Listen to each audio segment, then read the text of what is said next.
I'm going to demonstrate how the subconscious mind can manifest clear visual elements on its own in a work of art.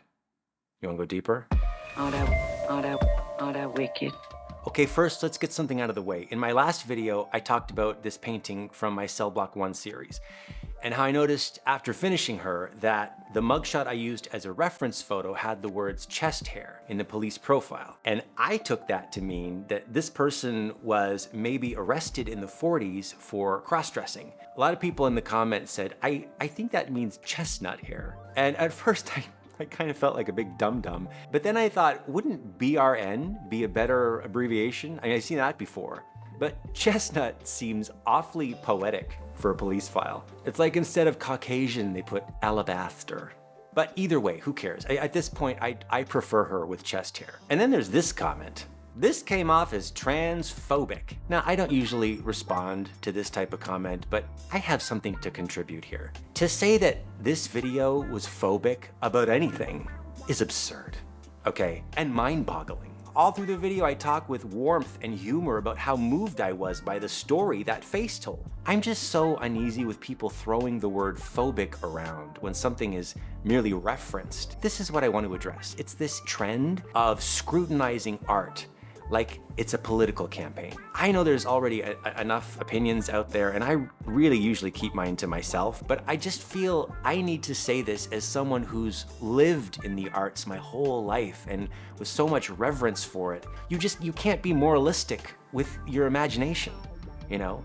And all these words floating around like problematic, a word I despise, and cultural appropriation, which is, by the way, the entire history of modern global art and how we share ideas. It's so old-fashioned. I mean, I know to very young people it seems modern and contemporary to like evaluate art and entertainment for its social consciousness, but it's like super old-timey.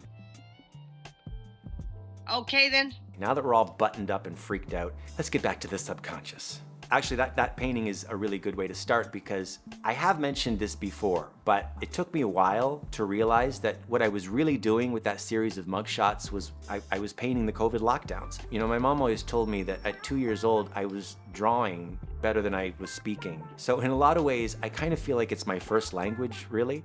And what I've noticed is the longer you spend creating a depiction of something and the more elaborate you get with it, the more your subconscious somehow sort of floods into it and just quietly starts to pool. This is the painting I want to talk about. This is a really old one from a series I did called The Fates and the Furies over a decade ago. And as you can see, it's very dense with imagery. When I was arranging it and figuring out all the elements, the only thing I remember was trying to fill the spaces so it wouldn't look lopsided. I mean, you know, it has to feel like there's a current running through it, but I'm never really sure it's working until I've like put a zillion hours into it. And to make it worse, I don't usually do sketches or preliminary work. So more often than not, I just scrawl a figure on the canvas and start just filling it in. And the rest just gets figured out while I'm painting it. Not a fast way to work. I do not recommend this method. But this is where it gets really interesting because it's literally just like synapses firing and free association. It's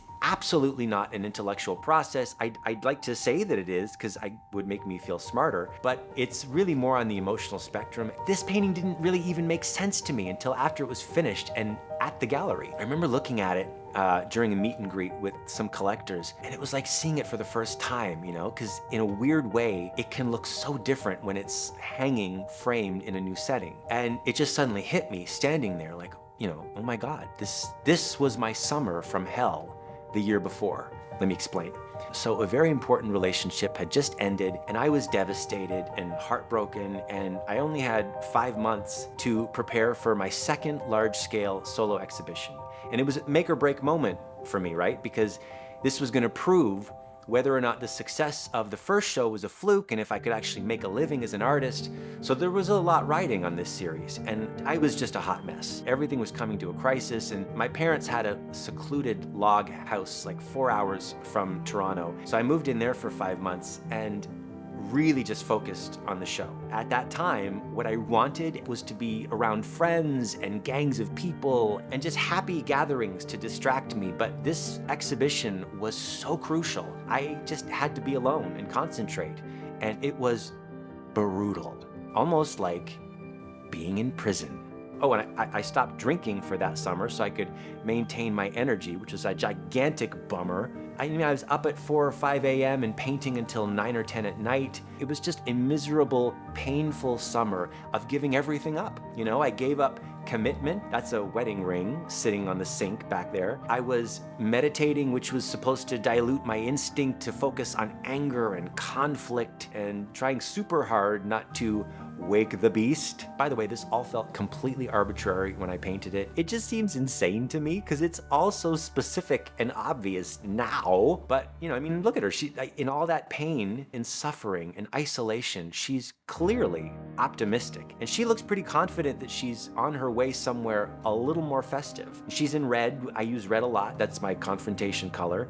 There's a broken egg, which I'm pretty sure has something to do with a new life emerging and the freedom that comes with that. It seems super weird to say, but it never occurred to me that she was in such ridiculous contrast to her surroundings. It's like she's saying, I may be confined for the moment, but I'm standing on fertile ground that is literally overflowing with budding possibilities. For those 5 months in that log house, I just remember feeling pressure and sadness. But I mean, I must have been optimistic because I wouldn't have been trying so hard. So after I started looking at this painting like someone else had painted it, I was like, is there some kind of frontal lobe damage that I was not observant enough to notice any of those things until like a year later? But I think, and this is what fascinates me, to get a clear line to that hypercharged source of like stacked information, my rational mind just shuts down.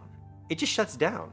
And after all these years of trial and error and moving through like different creative approaches, I've definitely gotten the most dynamic results from leaning into that gray area, you know, that you don't feel comfortable in because you're not thinking. It's in that space where you can just get one big crazy download. It's like 1,000 like iron filings jumping onto a magnet, and you just get all this layered, coded information all at once on the head of a pin. I don't understand it, but I know when it feels like that. You know, aligned, balanced, and emotionally satisfying. The title of this piece is "And Are There Devils?", which is a line from a Tori Amos song called "Not the Red Baron." And it's a song that to me sounds like being lost at sea. And the lyric is, "And are there devils with halos and beautiful capes, taking them into the flames?" It didn't make sense to me at the time, but it wanted that title. But looking back at this painting in retrospect, with that title and the context of those lyrics, what it means to me is, are these personal demons in charge, or am I?